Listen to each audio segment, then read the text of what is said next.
خبر شامل کرتے ہیں سرگودا سے، جہاں جنرل الیکشن 2024 کے حوالے سے پولیس کے شانہ بشانہ ڈیوٹی کے لیے لیڈی ہیلتھ ورکرز کا خصوصی training session police line Sargodha میں منعقد ہوا۔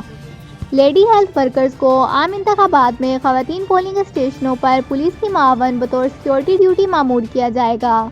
ڈسٹرکٹ پولیس آفیسر سرگودا محمد فیصل کامران نے لیڈی ہیلتھ ورکرز کو الیکشن ڈیوٹی کی حساسیت اور اہمیت کے بارے میں بتایا۔ ان کا کہنا تھا کہ ملک کی بہتری اور سلامتی کے لیے ہمیں اپنی خدمات کو خوش اسلوبی سے پیش کرنا چاہیے۔ آپ سب اس الیکشن ڈیوٹی کو اپنا قومی فریضہ جانتے ہوئے سر انجام دیں۔ بعد ازاں ایلیٹ فورس کی لیڈیز پولیس افسران نے جامع تلاشی ووٹر سے کس طرح پیش آنا ہے اور پولنگ اسٹیشن پر خواتین کی قطار کس طرح ترتیب دینی ہے اور نظم و نسق کو کس طرح قائم رکھنا ہے، اس سب کے بارے میں عملی مظاہرہ کر کے سمجھایا۔